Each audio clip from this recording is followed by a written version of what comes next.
പഴയകാല metre gauge ട്രെയിനിൽ നമുക്കൊരു യാത്ര പോയാലോ? ഗുജറാത്തിലെ ജുനാഗഡ് റെയിൽവേ സ്റ്റേഷനിൽ നിന്ന് എല്ലാ ദിവസവും രാവിലെ 8:15 സാസംഗീർ വഴി ദേൽവാഡയിലേക്ക് പോകുന്ന മീറ്റർ ഗേജ് പാസഞ്ചറിനാണ് ഞങ്ങൾ യാത്ര ചെയ്യുന്നത്. അപ്പോൾ ട്രെയിനിൻ്റെ ലോക്കോമോട്ടീവാണ്, YDM 4 ആണ് ലോക്കോമോട്ടീവ് വരുന്നത്.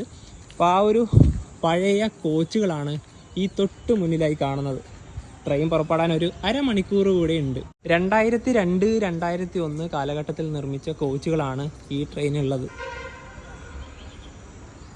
ജുനാഗഡ് ദേൽവാഡ വെസ്റ്റേൺ റെയിൽവേൻ്റെ കീഴിലാണ് ഈ ട്രെയിൻ. ഈ ട്രെയിനിൻ്റെ അകത്ത് തന്നെ ടോയ്ലറ്റ് സംവിധാനമൊക്കെ അവൈലബിൾ ആണ്. അതുപോലെ തന്നെ ഇതിൻ്റെ അകത്തേക്ക് കയറുവാണെങ്കിൽ ഇതുപോലെയുള്ള ഒരു ചെറിയൊരു വഴി കാണാം. അതുവഴി നടന്ന് നമുക്ക് ഓരോ സീറ്റിലും പോയിരിക്കാം. മരപ്പലക കൊണ്ട് നിർമ്മിച്ച സീറ്റുകളാണ്. പിന്നെ ഇവിടെ തന്നെ ഫാൻ ഉണ്ട്. പിന്നെ നമ്മുടെ ലഗേജ് വെക്കാനുള്ള ഒരു ചെറിയൊരു സംവിധാനം കാര്യങ്ങളൊക്കെ ഉണ്ട്. അപ്പോൾ അടിപൊളി ഒരു യാത്ര തന്നെയായിരിക്കും. കാരണം പഴയ കാലത്തെ ഒരു ഓർമ്മകളാണല്ലോ ഇതൊക്കെ. ജുനാഗഡിൽ നിന്ന് ദേൽവാഡ വരെ 160 കിലോമീറ്റർ ആണ് നമുക്ക് യാത്ര ചെയ്യേണ്ടത്. ഏകദേശം 7 മണിക്കൂറോളം സമയമെടുക്കും. അതുപോലെ തന്നെ ഇവിടെ നമുക്ക് യാത്ര ചെയ്യാൻ വേണ്ടിയിട്ട് ഒരാൾക്ക് വന്ന ടിക്കറ്റ് ചാർജ് 35 രൂപയാണ്. വിസാവദാർ ജംഗ്ഷനിൽ എത്തിയിരിക്കുകയാണ്. ഇത് ട്രാക്ക് ചേഞ്ച് ചെയ്യുന്ന ഒരു സംഭവമാണ്. ഇതൊക്കെ മാനുവലാണ്. വേണ്ടതാ.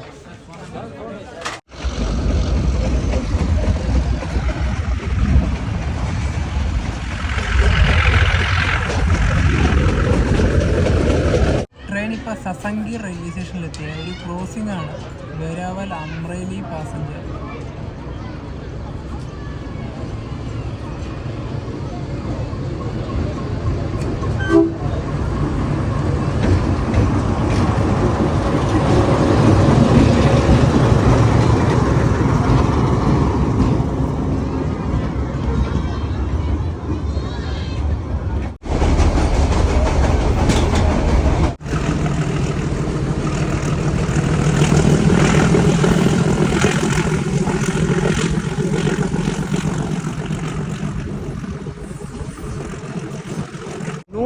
കിലോമീറ്റർ യാത്ര ചെയ്ത് ട്രെയിൻ ഇതാ ദേൽവാഡ റെയിൽവേ സ്റ്റേഷനിലേക്ക് എത്തിയിരിക്കുകയാണ്.